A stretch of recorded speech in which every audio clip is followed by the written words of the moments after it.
Assalamualaikum warahmatullahi wabarakatuh. Bismillahirrahmanirrahim. Nawaitu talabal ilmi izalata jalim an-nafsi wa sa'iri juhali wa ihya'ad dini wa ibqa al-islami bil ilmi wa darul akhirati wa ridallahi ta'ala wa syukur ala nikmatil aqli wa nikmatil syahatil badani fadlillahi ta'ala ila hadratin nabil mustafa sayyidina Muhammadin sallallahu alaihi wasallam wa ala alihi wa ashabihi wa azwajihi wa dzurriyyatihi wa ali bitikram wa nakhusu khususan khasatan ila muslim ada kitab pedoman KN1 wa jami'an lamiti wa masyikhina wa mu'alif kitab allati ta'lamna wa lamna sya'na ta'ala lahumul fatihah. A'udzu billahi minasy syaithanir rajim. Bismillahirrahmanirrahim. Alhamdulillahirabbil alamin. Arrahmanir rahim. Maliki yaumiddin. Iyyaka na'budu wa iyyaka nasta'in. Ihdinas siratal mustaqim. Shiratal ladzina an'amta 'alaihim ghairil maghdubi 'alaihim waladdallin. Rabbi firni wa liwalidayya mu'minina. Mari kita mulai pelajaran hari ini, yaitu kitab pedoman KN1 jilid 3, yang mana untuk hari ini akan meneruskan pembahasan tentang tokoh-tokoh NU, yaitu tokoh-tokoh NU yang sudah kita jelaskan, yaitu ada 5 tokoh ya, ada 5 tokoh untuk hari ini, yaitu tokoh ke-6. Mari kita mulai. Bismillahirrahmanirrahim. Qala al-musannifu rahimahumullah ta'ala wa nafa'ana bi'ulumi fid-dharain amin. Tokoh NU yang nomor 6 yaitu Kiai Haji Ridwan Abdullah ya. Nah, Kiai Haji Ridwan Abdullah itu beliau dilahirkan di Mbubutan, Surabaya, itu tepatnya pada tanggal 1 bulan Januari tahun 1884. Lah, ayah beliau itu adalah Kiai Haji Abdullah ya, sesudah tamat sekolah dasar Belanda. Sesudah tamat sekolah dasar Belanda, Kiai Haji Ridwan Abdullah itu belajar atau nyantri di beberapa pondok pesantren di Jawa dan Madura. Nah, di antaranya pondok-pondok pesantren yang beliau nyantri, yaitu pondok pesantren Buntet Cirebon, pondok pesantren Siwalan Panji, Buduran, Sidoarjo, dan pondok pesantren Kademangan Bangkalan, Madura. Nah, pada tahun 1901 Kiai Haji Ridwan Abdullah itu pergi ke tanah suci Mekah dan bermukim di sana, yaitu selama kurang lebih 3 tahun. Kemudian beliau itu ke tanah air. Nah, pada tahun 1911 beliau itu kembali lagi ke Mekah dan bermukim di sana selama 1 tahun. Kiai Haji Ridwan Abdullah beliau itu menikah dengan Makiyah. Nah, istrinya tersebut meninggal dunia yaitu pada tahun 1910. Kemudian beliau menikah lagi dengan Siti Aisyah, yaitu gadis asal Bangil yang masih ada hubungan keluarga dengan istri Kiai Haji Abdul Wahab Hasbullah. Nah, Kiai Haji Ridwan Abdullah itu dikenal sebagai kiai yang dermawan. Nah, setiap anak yang berangkat pondok dan sowan ke rumah beliau itu selain diberi nasihat juga diberi uang. Nah, padahal beliau sendiri tidak tergolong orang kaya. Nah, di samping itu beliau itu dikenal sebagai ulama yang memiliki keahlian khusus di bidang seni lukis dan seni kaligrafi. Nah, salah satu mahakarya beliau itu adalah apa? Yaitu Masjid Kemayoran Surabaya. Pola arsitekturnya khas. Kiai Haji Ridwan Abdullah itu beliau tidak memiliki pondok pesantren. Tapi beliau dikenal sebagai guru agama mubaligh yang tidak kenal lelah. Beliau itu diberi gelar kiai keliling. Maksudnya yaitu kiai yang menjalankan kewajiban mengajar dan berdakwah dengan keliling dari satu tempat ke tempat yang lainnya.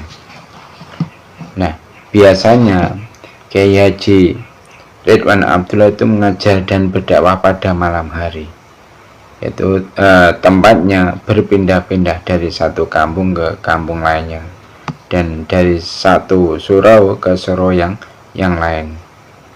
Nah, daerah-daerah yang secara rutin menjadi tempat beliau mengajar itu adalah Kampung Kawatan, Tembok, dan Sawangan. Nah, ketika Kiai Haji Abdul Wahab Hasbullah mendirikan Nahdlatul Wathon, Kiai Haji Ridwan Abdullah itu merupakan pendamping utamanya. Beliaulah yang berhasil menghubungi Kiai Haji Mas Alwi untuk menduduki jabatan sebagai Kepala Madrasah Nahdlatul Wathon, menggantikan Kiai Haji Mas Mansur. Beliau juga aktif mengajar di madrasah tersebut. Dalam perjuangan kemerdekaan Republik Indonesia, Kiai Haji Ridwan Abdullah itu ikut bergabung dalam barisan Fisabilillah. Pengorbanan Kiai Haji Ridwan Abdullah tidak sedikit. Seorang putranya yang menjadi tentara peta atau tentara pembela tanah air itu gugur di medan perang. Pada tahun 1948 beliau itu ikut berperang untuk mempertahankan kemerdekaan RI dan pasukannya itu terpukul mundur sampai ke Jombang. Nah, adapun jasa-jasa Kiai Haji Ridwan Abdullah itu apa saja? Mari kita bahas lebih dalam ya. Jasa-jasa Kiai Haji Ridwan Abdullah.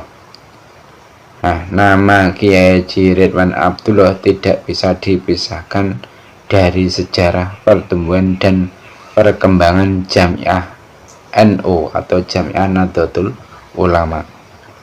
Nah, pada susunan pengurus NU yaitu periode pertama, Kiai Haji Ridwan Abdullah itu masuk menjadi anggota Awan Suriah. Selain jadi anggota BPNU, beliau itu juga masih dalam pengurus Suriah NU cabang Surabaya. Nah, pada tanggal 12 Rabiul Tsani tahun 1346 Hijriah bertepatan dengan tanggal 9 Oktober tahun 1927 diselenggarakan Muktamar NU kedua di Surabaya. Nah, Muktamar NU saat itu diselenggarakan yaitu di Hotel Peneleh. Nah, pada saat itu peserta muktamar dan seluruh warga Surabaya itu tertegun melihat lambang NU yang dipasang tepat pada pintu gerbang Hotel Peneleh. Nah, lambang itu masih asing. Kenapa? Karena baru pertama kali ditampilkan. Nah, penciptanya adalah Kiai Haji Ridwan Abdullah. Nah, untuk mengetahui arti lambang tersebut, dalam Muktamar NU kedua itu diadakan majelis khusus. Pimpinan sidang adalah Kiai Haji Raden Adnan dari Solo. Nah, dalam majelis ini pimpinan sidang meminta Kiai Haji Ridwan Abdullah untuk menjelaskan arti lambang Nahdlatul Ulama. Nah, secara rinci Kiai Haji Ridwan Abdullah itu menjelaskan semua isi yang terdapat dalam lambang NU itu. Beliau menjelaskan bahwa lambang tali itu adalah lambang agama. Nah, tali yang melingkari bumi, melambangkan ukhuwah Islamnya kaum muslimin seluruh dunia. Untaian tali yang berjumlah 99 itu melambangkan Asmaul Husna. Bintang besar yang berada di tengah bagian atas melambangkan Nabi Muhammad SAW. Nah, 4 bintang kecil di samping kiri dan kanan itu melambangkan Khulafa Rasyidin, dan 4 bintang di bagian bawah melambangkan madhab al-arba'ah, yaitu 4 madhab. Nah, sedangkan jumlah semua bintang yang berjumlah 9 itu melambangkan Wali Songo. Nah, setelah mendengarkan penjelasan Kiai Haji Ridwan Abdullah, seluruh peserta majelis itu sepakat untuk menerima lambang itu. Kemudian muktamar kedua NU memutuskannya sebagai lambang NU. Nah, dengan demikian secara resmi lambang yang dibuat oleh Kiai Haji Ridwan Abdullah itu menjadi lambang NU. Nah, Kiai Haji Ridwan Abdullah juga menjelaskan bahwa sebelum menggambar lambang NU, terlebih dahulu dilakukan sholat istikharah, yaitu meminta petunjuk kepada Allah Subhanahu wa Ta'ala. Nah, hasilnya beliau itu bermimpi melihat sebuah gambar di langit yang biru jernih, bentuknya persis dengan gambar lambang NU yang kita lihat sekarang.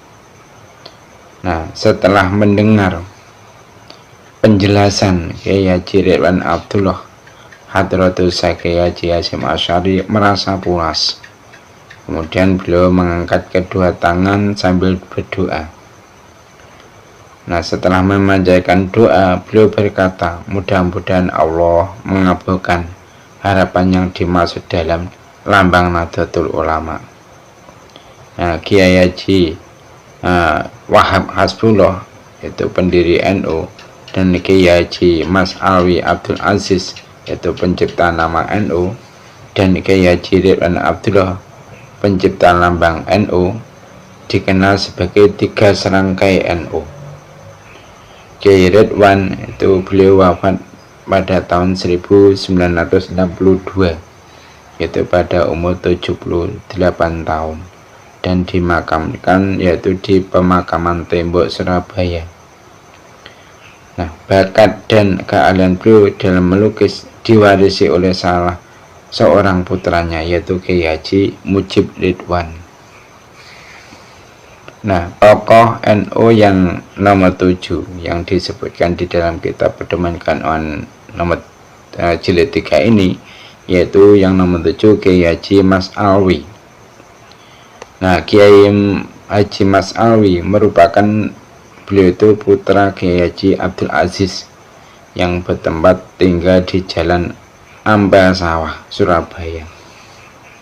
Nah, pada usia remaja, Kiai Haji Mas Alwi itu pernah belajar di Pondok Kademangan Bangkalan, yaitu kepada Syekhuna Khalil. Nah, di situ beliau berteman akrab dengan Kiai Haji Ridwan Abdullah. Kemudian keduanya melanjutkan belajar di Pondok Siwalan, Buduran, Sidoarjo. Kiai Mas Alwi melanjutkan belajarnya ke Mekah. Beliau itu juga pernah menimba ilmu pengetahuan di beberapa negara di kawasan Eropa, misalnya yaitu negara Inggris, Jerman, dan Belanda. Nah, semasa hidupnya Kiai Mas Alwi itu pernah menjabat sebagai kepala madrasah Nahdlatul Wathon, itu yang di bawah pimpinan beliau. Di bawah pimpinan beliau, Nahdlatul Wathon itu berkembang dengan pesat. Nah, bersama Kiai Wahab Hasbullah, beliau itu mendirikan beberapa cabang Nahdlatul Wathon, seperti yaitu Akhul Wathon, Far'ul Wathon, Hidayatul Wathon, Kitabul Wathon, dan Ahlul Wathon. Nah, pada tanggal 16 Rajab tahun 1344 Hijriah, yaitu bertepatan dengan tanggal 31 Januari 1926 Masehi, para ulama itu berkumpul di kediaman Kiai Haji Wahab Asbullah, yaitu di Jalan Kertopaten, Surabaya, untuk mendirikan sebuah jamiah keagamaan sebagai wadah pemberdayaan faham aswaja. Nah, usulan tersebut itu mendapat tanggapan dari Kiai Mas Alwi. Nah, menurut beliau, para ulama sebenarnya sudah bangkit dari dulu, namun perjuangannya hanya sebatas perorangan tanpa ada wadah yang mengumpulkan mereka. Nah, akhirnya Kiai Mas Alwi mengusulkan nama Nahdlatul Ulama. Nah, usulan itu akhirnya disepakati oleh para ulama yang lain. Nah, akhirnya menjadi kesepakatan bersama dan ditetapkan nama Nahdlatul Ulama. Nah, tokoh yang nomor 8, tokoh NU yang nomor 8 yaitu Kiai Haji Abdul Wahid Hasyim.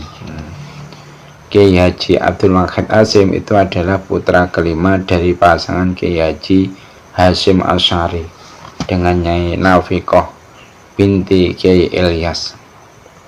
Nah, anak lelaki pertama dari 10 bersaudara ini lahir pada hari Jumat Legi, Rabiul Awal 1333 Hijriah, bertepatan dengan 1 Juni 1914 Masehi. Nah, ketika itu di rumahnya sedang ramai dengan pengajian. Abdul Wahid itu mempunyai otak yang sangat cerdas. Pada usia kanak-kanak, yaitu sudah pandai membaca Al-Quran, bahkan sudah khatam Al-Quran ketika masih berusia 7 tahun.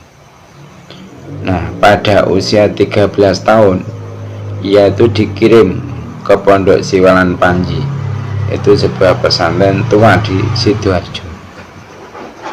Nah, ternyata di sana yaitu hanya bertahan sebulan.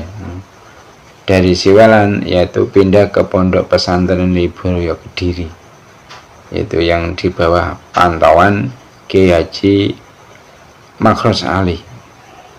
Nah, sepulang dari Lirboyo, Abdul Wahid itu tidak meneruskan belajarnya di pesantren lain, tapi beliau memilih tinggal di rumah. Nah, selama berada di rumah, semangat belajarnya itu tidak pernah padam, terutama yaitu belajar secara otodidak. Nah, pada usia 15 tahun, beliau itu sudah mengenal huruf Latin dan menguasai bahasa Inggris dan bahasa Belanda.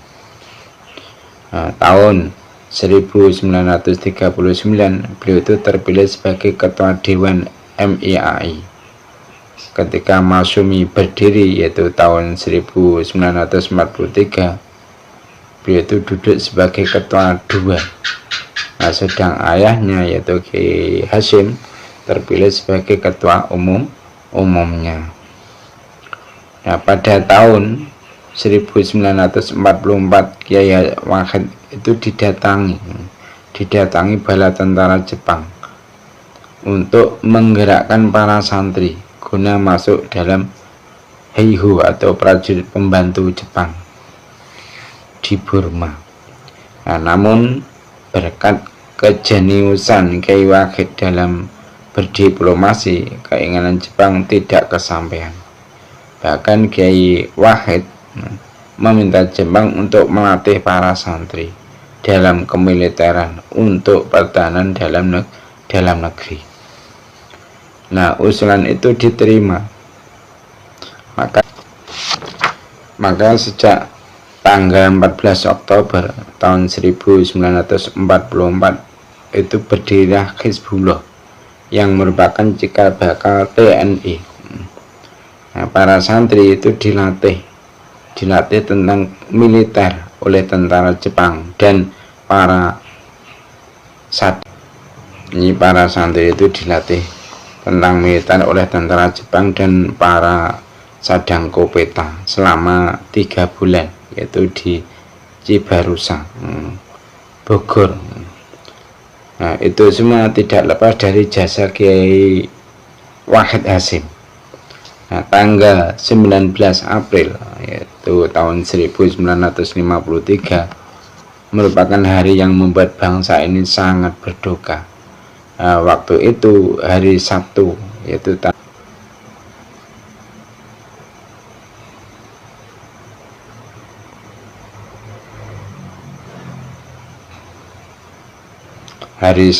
waktu itu hari Sabtu tanggal 18 April pergi ke Sumedang untuk menghadiri rapat NU.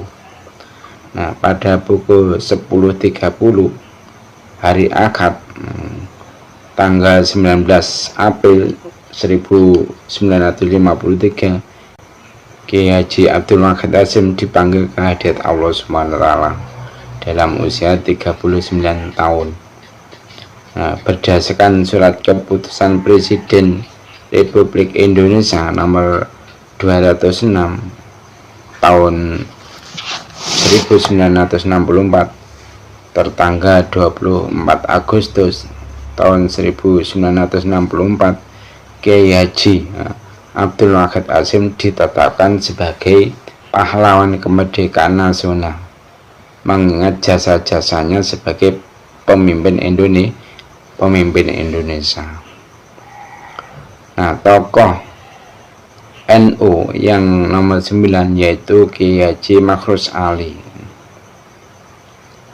Nah, Kiai Haji Makhrus Ali itu lahir di dusun Gedongan, kecamatan Alfanaja Pura, Kabupaten Cirebon, Jawa Barat, dari pasangan Kiai Haji Ali bin Abdul Aziz dan Hasinah binti Kiai Said tahun 1906 Masehi. Beliau itu adalah anak bungsu dari 9 bersaudara. Nah, masa kecil beliau itu dikenal dengan nama Rusdi dan lebih banyak tinggal di tanah kelahiran. Nah, sifat kepemimpinan beliau itu sudah nampak saat masih kecil. Sehari-hari beliau itu menuntut ilmu di surau pesantren milik warga. Beliau itu diasuh oleh ayahanda sendiri, Kiai Haji Ali, dan sang kakak kandung Kiai Afifi. Saat berusia 18 tahun, beliau itu melanjutkan pencarian ilmu ke pesantren Panggung, Tegal, Jawa Tengah, yaitu asuhan Kiai Mukhlas, kakak iparnya sendiri.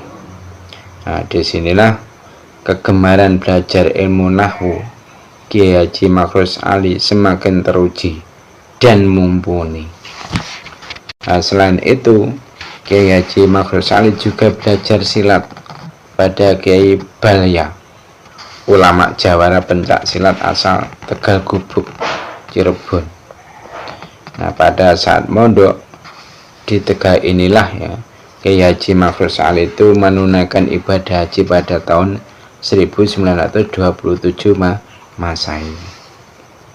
Nah, di tahun 1929 Kiai Haji Makhrus Ali melanjutkan ke pesantren Kasingan, Rembang, Jawa Tengah, yaitu pondok pesantren yang diasuh oleh Kiai Haji Khalil. Nah, setelah 5 tahun menuntut ilmu di pesantren ini, yaitu sekitar tahun 1936 Masehi, Kiai Haji Makhrus Ali itu berpindah menuntut ilmu di pondok pesantren Lirboyo, Kediri. Nah, karena sudah punya bekal ilmu yang mumpuni, Kiai Haji Makhrus Ali hanya berniat tabarukan. Nah, tabarukan itu apa? Tabarukan itu artinya ingin mendapatkan berkah. Namun terkadang dibuat istilah untuk mondok dalam jangka waktu yang tidak lama.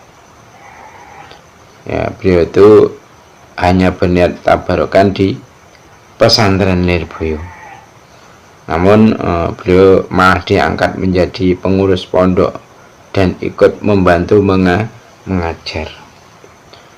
Nah, selama nyantri di Lirboyo, beliau itu dikenal sebagai santri yang tak pernah letih mengaji. Jika waktu libur tiba, maka akan beliau gunakan untuk tabarukan dan mengaji di pesantren lain. Misalnya yaitu Pondok Pesantren Tebu Ireng, Jombang, Asuhan Kyai Haji Hasyim Asy'ari, Pondok Pesantren Watu Songo, Muntilan, Magelang, Asuhan Kyai Haji Dalhar, dan Pondok Pesantren Langitan Tuban, Pondok Pesantren Sarang, Rembang, dan juga Pondok Pesantren di Lasem Rembang. Nah, Kiai Haji Makhrus Ali mondok di Lirboyo itu tidak lama, hanya sekitar 3 tahun. Namun karena kealimannya, Kiai Haji Abdul Karim itu menjodohkan beliau dengan salah seorang putrinya yang bernama yaitu Zainab pada tahun 1938 Masehi. Nah, pada tahun 1944 Masehi, Kiai Haji Abdul Karim Kiai Haji Abdul Karim itu beliau lahir tahun 1856, tahun 1856 Masehi, yaitu di desa Diyangan, Magelang, Jawa Tengah, dari pasangan Kiai Abdul Rahim dan Nyai Salamah. Nah, pesantren yang pertama beliau singgahi itu terletak di desa Babatan, Gurah, Kediri. Kemudian ke pesantren di Madura yaitu Asuhan Syekhona Khalil Bangkalan. Nah, cukup lama beliau menuntut ilmu di Madura yaitu sekitar 23 tahun. Jadi Mbak Yai Abdul Karim itu mondok di Madura selama 23 tahun. Nah, pada usia 40 tahun, Kiai Haji Abdul Karim itu meneruskan ke Pondok Tebu Ireng, Jombang, yang diasuh oleh sahabat karibnya semasa di Bangkalan, Madura, yaitu Kiai Haji Hasyim Asy'ari. Hingga akhirnya Kiai Haji Hasyim Asy'ari itu menjodohkannya dengan putri Kiai Soleh dari Banjar Melati, Kediri, yang bernama yaitu Siti Khotijah atau Nyai Domroh. 2 tahun kemudian Kiai Haji Abdul Karim bersama istrinya tercintanya yaitu hijrah ke tempat baru di sebuah desa yang bernama Lirboyo, yaitu tahun 1910 Masehi. Nah, disinilah titik awal tumbuhnya Pondok Pesantren Agung Lirboyo. Nah, secara garis besar, Kiai Haji Abdul Karim itu adalah sosok yang sederhana dan bersahaja, sosok yang sangat istiqomah dalam beribadah. Nah, hal ini terbukti tatkala beliau itu menderita sakit, beliau itu masih saja istiqomah untuk memberikan pengajian dan memimpin sholat berjamaah meski harus dipapah oleh para santri. Akhirnya pada tahun 1954, yaitu tepatnya hari Senin tanggal 21 Ramadan tahun 1374 Hijriah, Kiai Haji Abdul Karim berpulang ke rahmatullah. Beliau itu dimakamkan jenazahnya di belakang Masjid Agung Lirboyo. Nah, jadi karena keilmuannya, karena kealimannya, Mbah Kiai Makhrus Ali itu oleh Kiai Haji Abdul Karim dijodohkan dengan salah seorang putrinya yaitu yang bernama Zainab. Nah, yaitu pada tahun 1938 Masehi. Nah, pada tahun 1944 Kiai Haji Abdul Karim itu mengutus Kiai Haji Makhrus Sali untuk membangun kediaman di sebelah timur komplek pondok. Nah, sepeninggal Kiai Haji Abdul Karim, Kiai Haji Makhrus Sali bersama Kiai Haji Marzuki Dahlan meneruskan tampuk kepemimpinan Pondok Pesantren Lirboyo. Nah, di bawah kepemimpinan beliau berdua, kemajuan pesat dicapai oleh Pondok Pesantren Lirboyo. Santri berduyun-duyun datang untuk menuntut ilmu dan mengharapkan barokah dari Kiai Haji Marzuki Dahlan dan Kiai Haji Makhrus Ali. Bahkan berkat Kiai Haji Makhrus Ali, tepatnya pada tahun 1966 lahir sebuah perguruan tinggi, yaitu yang bernama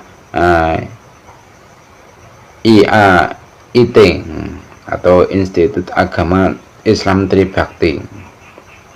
Nah, Kiai Haji Makhrus Ali ikut berperan dalam memperjuangkan kemerdekaan, dan ini nampak saat pengiriman 97 santri pilihan Pondok Pesantren Lirboyo itu guna untuk menumpas sekutu di Surabaya. Nah, peristiwa itu belakangan dikenal dengan Perang 10 November. Nah, hal ini juga menjadi embrio berdiri Kodam 5 Brawijaya. Nah, selain itu Kiai Haji Makhrus Ali juga berkiprah dalam penumpasan PKI di sekitar Kediri. Nah, Kiai Haji Makhrus Ali itu mempunyai andil besar dalam perkembangan Jamiah NU. Bahkan beliau diangkat menjadi Rais Suriah Jawa Timur selama hampir 27 tahun. Akhirnya beliau diangkat menjadi anggota Mustasyar PBNU pada tahun 1900.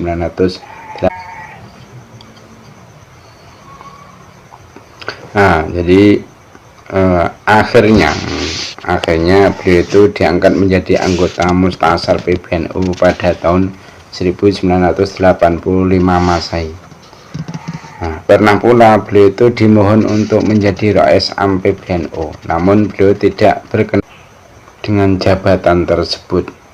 Nah, Kiai Haji Makhrus Ali dengan dua sahabat karibnya, yaitu Kiai As'ad Samsul Arifin dan Kiai Haji Ali Maksum, merupakan tiga tokoh NU di zamannya yang dipercaya untuk menyelesaikan berbagai permasalahan dan polemik yang terjadi di Jamiah NU. Bahkan jika ada ketidakcocokan dalam pengurus NU, maka beliau bertigalah yang menjadi juru islah atau juru damai. Nah, Senin tanggal 4 Maret 1908.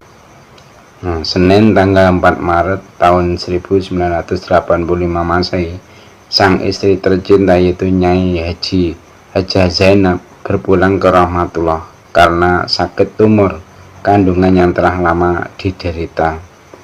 Nah, sejak saat itulah kesehatan Kiai Haji Makhrus Ali itu mulai terganggu. Bahkan banyak yang tidak tega melihat Kiai Haji Makhrus Ali terus-menerus larut dalam kedukaan.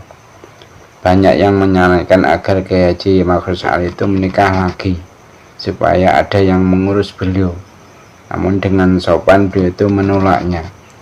Nah, akhirnya pada hari Sabtu sore tanggal 18 Mei tahun 1985 Masehi, kesehatan beliau itu benar-benar terganggu. Bahkan setelah opname selama 4 hari di Rumah Sakit Bayangkara Kediri, beliau itu dirujuk ke Rumah Sakit Dr. Sutomo Surabaya. Nah, 8 hari setelah dirawat di Surabaya, yaitu tepatnya pada hari Ahad malam Senin tanggal 6 Ramadan 1405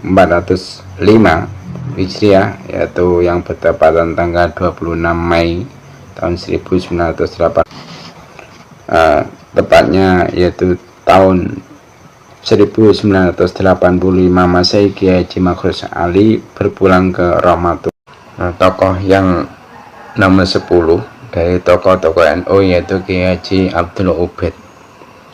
Tokoh yang satu ini digolongkan sebagai salah seorang tokoh pemuda yang mendahului zamannya.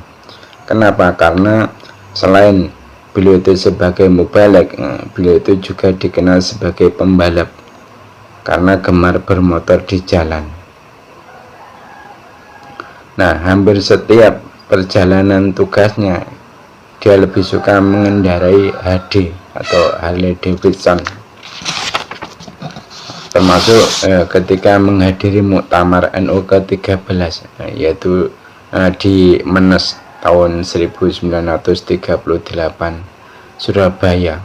Menes yang berjarak ratusan kilometer itu ditempuh dengan bersepeda motor. Kiai Haji Abdul Ubed itu beliau dilahirkan di Kawatan Gang 5 Surabaya, yaitu pada hari Jumat tanggal 4 Jumadil Tsaniyah tahun 1318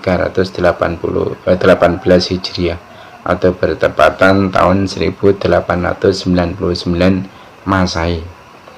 Beliau adalah anak kedua dari pasangan Muhammad Ali bin Kiai Muhyiddin Surabaya bin Raden Onggo Yogyakarta dengan Safiah binti Kiai Yasin Pasuruan. Kiai Muhammad Ali sang ayah itu dikenal sebagai ulama ternama di Surabaya. Kiai Ali wafat ketika Abdullah Ubed itu masih berumur 11 tahun. Kemudian Abdullah Ubed itu diasuh oleh Kiai Haji Muhammad Yasin Pasuruan, yaitu sahabat karib ayahnya, ayah angkat yang kelak menjadi mertuanya. Pendidikannya dengan mondok dari satu pesantren ke pesantren yang lain.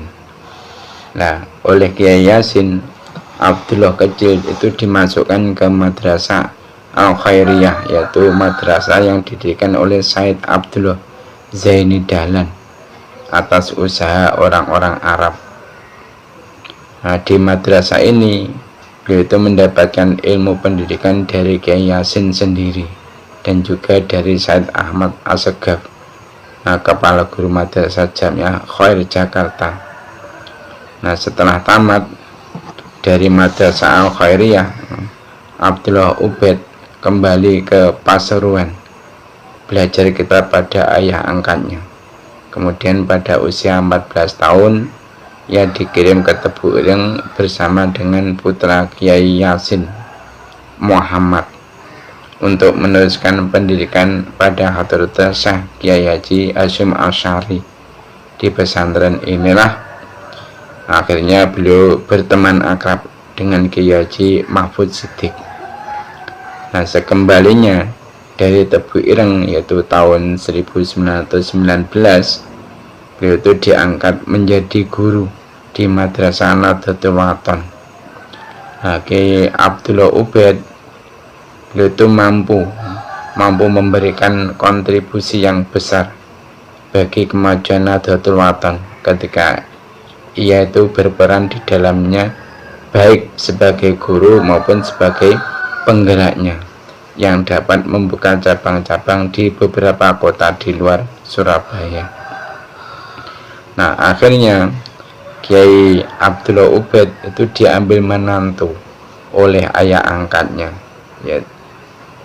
Kiai Yasin tertarik dengan kecerdasannya, bakat-bakat kepemimpinan dan keahliannya menguntai kata-kata dakwah.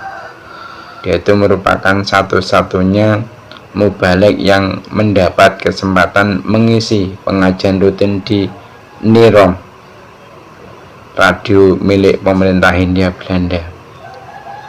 Baginya radio merupakan media yang efektif untuk menyampaikan pesan-pesan dakwahnya yang dapat didengar oleh kalangan luas, tak peduli milik siapa.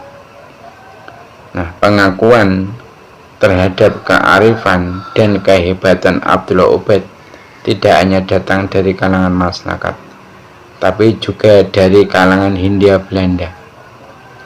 Maka ketika Kiai Haji Abdullah wafat, pemerintah Belanda itu tidak keberatan di radio ini dikumandangkan tahlilan dan doa bersama untuk mengantar kepergian sang pengasuh publik, sang pengasuh rubrik siraman rohani itu. Nah, Kiai Abdullah Ubaid memiliki peran yang sangat penting dengan berdirinya gerakan pemuda Ansor. Nah, awalnya organisasi ini itu bernama Subhanul Waton, yaitu pemuda tanah air, dengan pengurus pertamanya yaitu Abdullah Ubaid sebagai ketua dan Thohir Bakri sebagai wakil ketua.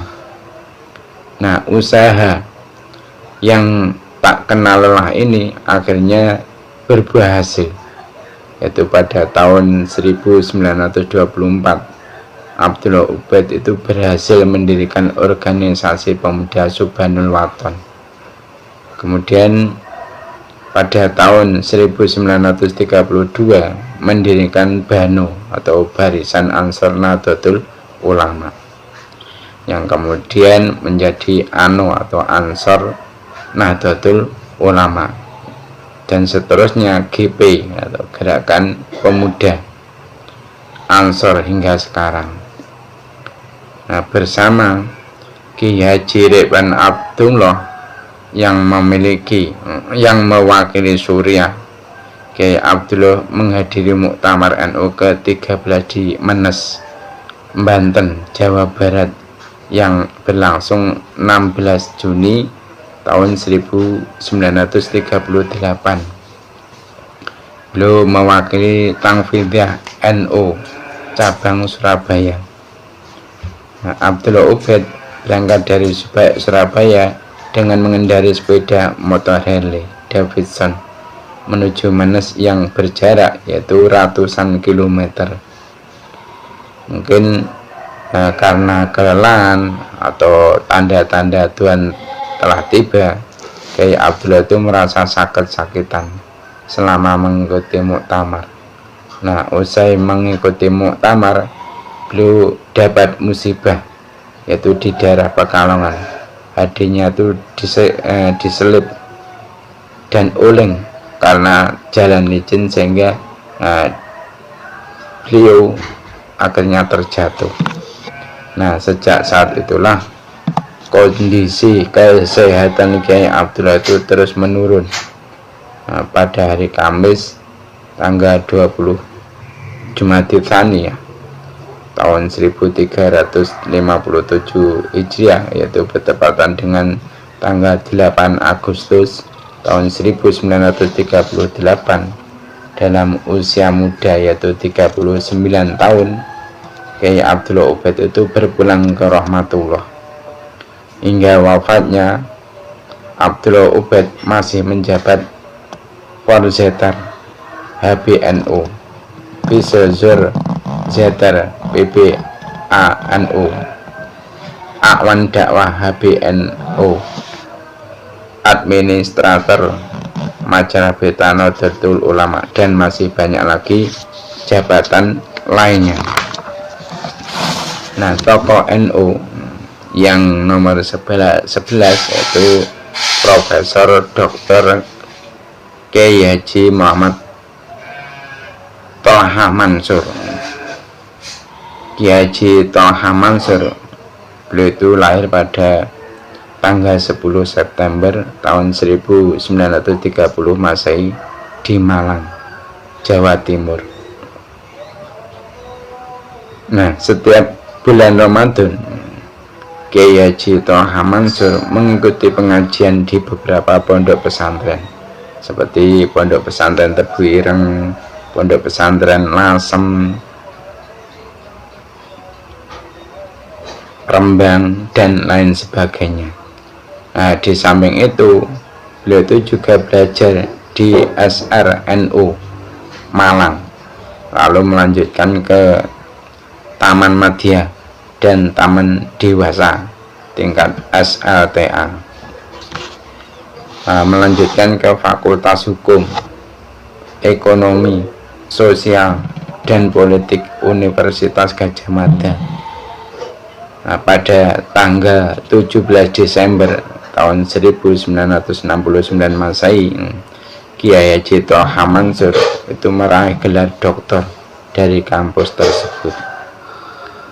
Sejak muda Kiai Haji Thoha Mansur itu memiliki bakat kepemimpinan yang menonjol.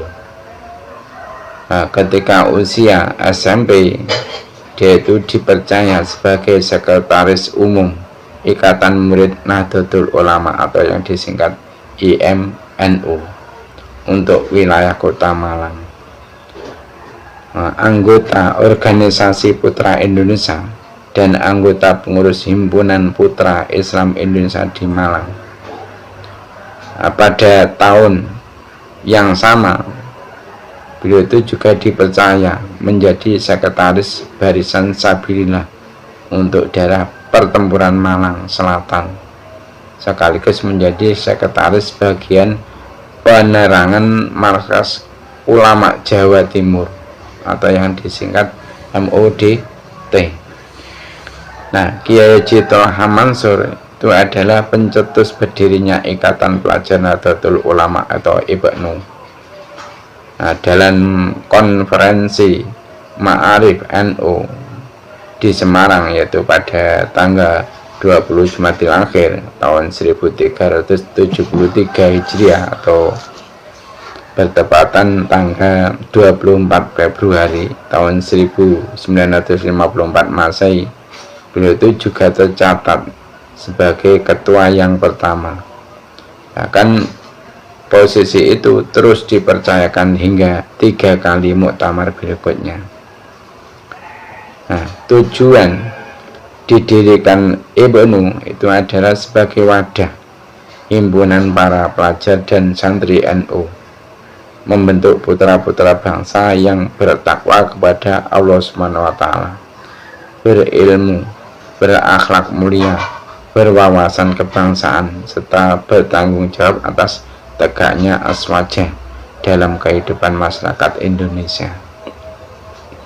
Kiai Haji Thoha Mansur, beliau itu wafat pada tanggal 17 Safar tahun 1406 Hijriah atau bertepatan tanggal 20 Oktober tahun 1986 Masehi dalam usia 56 tahun.